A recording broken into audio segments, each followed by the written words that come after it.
Olá, sejam todos e todas muito bem-vindos ao podcast Historiador Explica, Historiador Explica, produzido pela ANPU, Associação Nacional de História.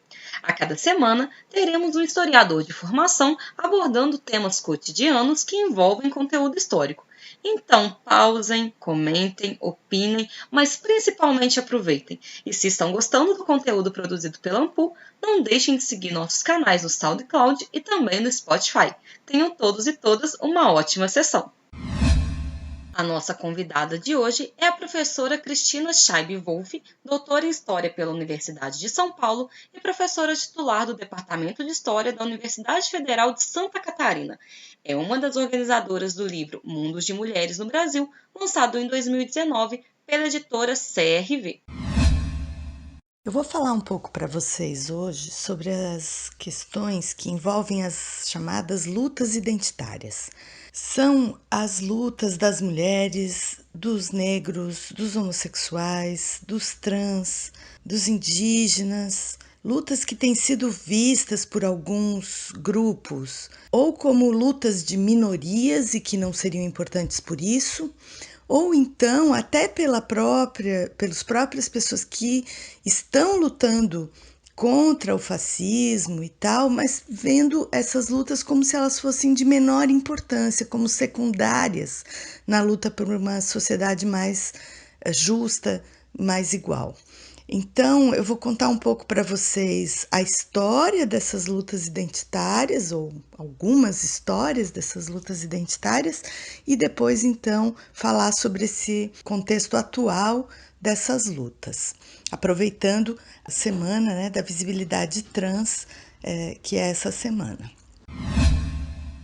Bom, essas questões, essas lutas, elas ganham uma grande importância a partir de 1968 e durante a década de 1970, principalmente com a articulação de movimentos da juventude em 68, dos estudantes em muitos países, mas também principalmente com a questão do feminismo, que aparece nesse momento com grande importância, a chamada segunda onda do feminismo, o movimento negro, que nesse momento também se articula de uma maneira muito forte nos Estados Unidos, mas também aqui no Brasil, o movimento homossexual dos gays e das lésbicas, que naquele momento começa a se articular e a buscar uma identidade, Então, naquele momento lá, em 1968, 70,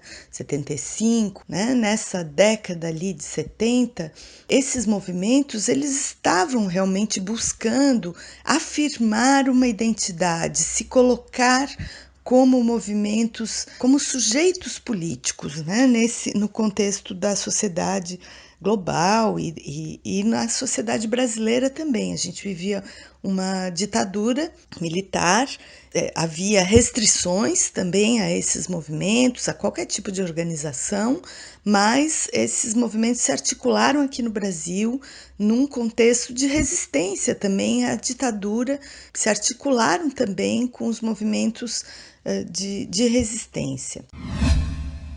Já nos anos 80, a gente ainda vê também essa busca por afirmar identidades, que junto com essa busca também há sempre uma série de reivindicações importantíssimas contra a violência contra a mulher, pelo direito das mulheres de usarem o seu corpo da maneira que elas quiserem, contra o preconceito racial, todas as sortes de preconceito racial, contra a violência, contra o preconceito contra os gays, as lésbicas, etc.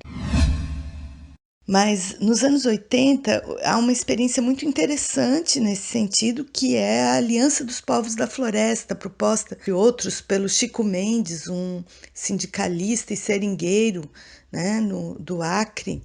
Talvez alguns se lembrem dessa figura muito importante e que propôs, então, uma grande aliança dos povos da floresta, que incluía os seringueiros, os indígenas, os ribeirinhos.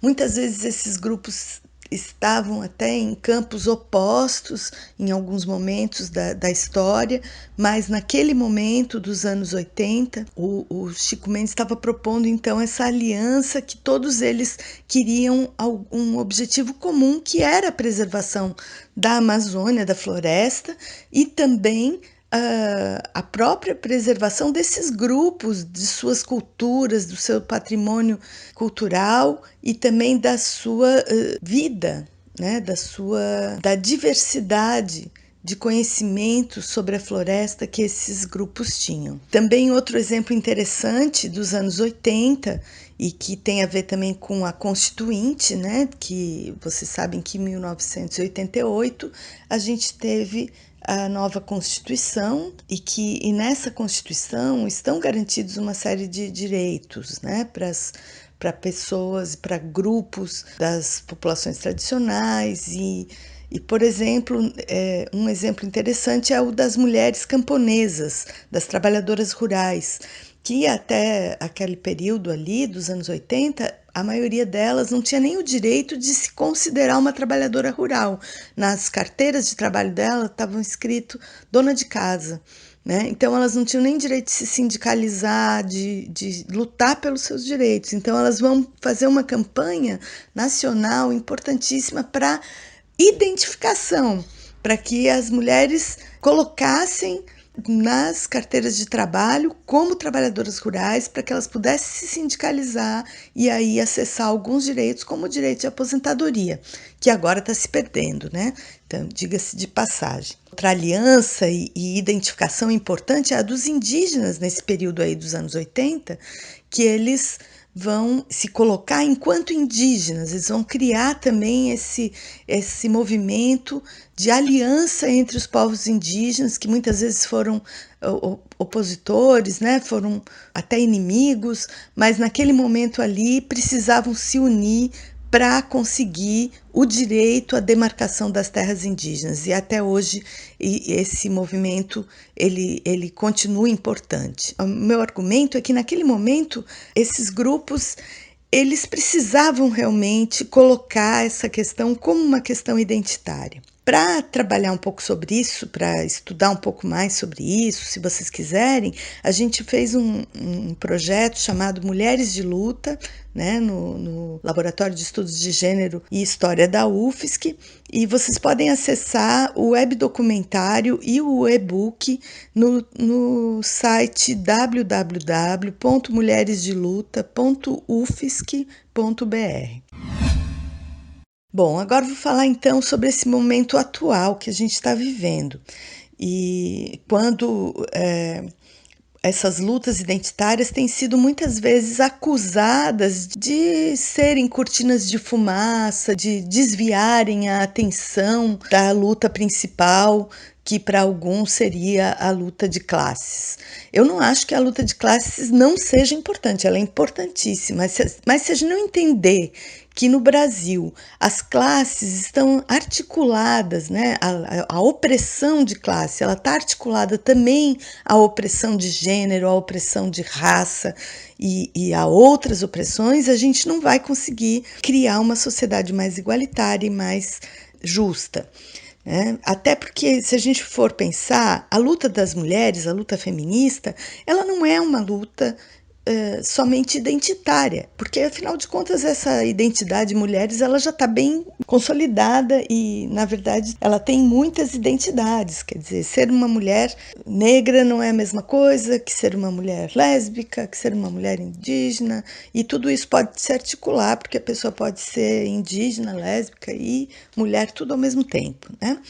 E também, se a gente pensar assim, do ponto de vista de uma minoria ou maioria, 51,7% da população brasileira, segundo o IBGE, são mulheres. Então, a luta, ela não é uma luta para dizer, nós somos mulheres. Ela é uma luta por direitos de igualdade no mercado de trabalho, de ter um salário igual aos dos homens, contra a violência contra as mulheres, contra o feminicídio, pelo direito ao corpo, ao aborto e a outros direitos reprodutivos, contra o assédio sexual, contra o assédio moral. Tudo isso são lutas que não dizem respeito só às mulheres. Elas dizem respeito à sociedade como um todo, uma sociedade que admite o feminicídio, uma sociedade que admite que um homem bata numa mulher porque ela é mulher ou porque ele acha que ele pode bater numa mulher.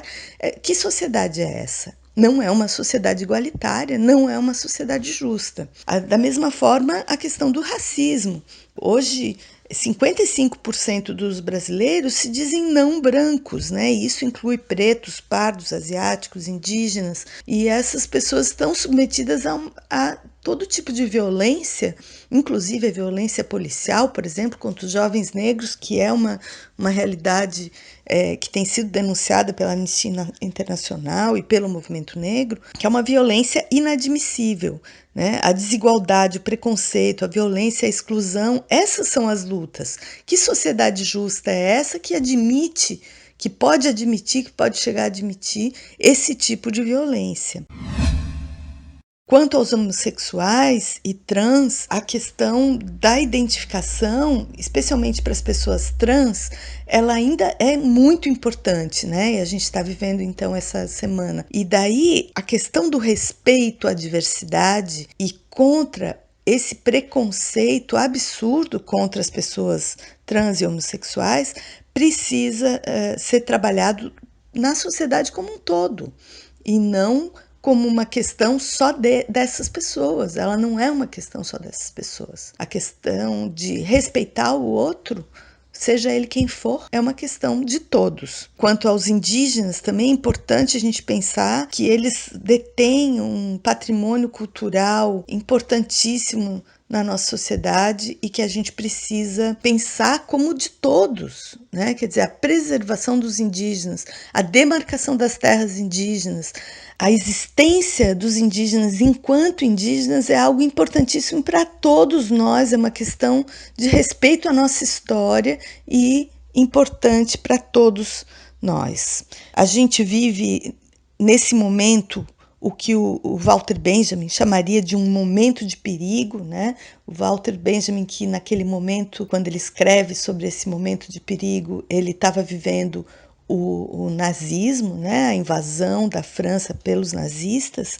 Então, eu acho que a gente está vivendo também esse momento e a gente precisa fazer uma grande aliança contra o fascismo e a extinção de direitos. A gente precisa entender e encontrar meios de enfrentar não só as questões econômicas e políticas que a gente está vivendo a partir de uma ideia de uma opressão de classe, mas a gente também precisa enfrentar o racismo, o sexismo, os preconceitos contra as pessoas trans, contra os homossexuais, os deficientes físicos, os indígenas, para construir uma sociedade mais justa, com menos desigualdade, que respeite as diferenças de todos. Este episódio foi produzido pela AMPU Brasil, Associação Nacional de História. A locução e edição é de Jussara Souza, graduanda em História pela UFOP. Até o próximo episódio do podcast Historiador Explica.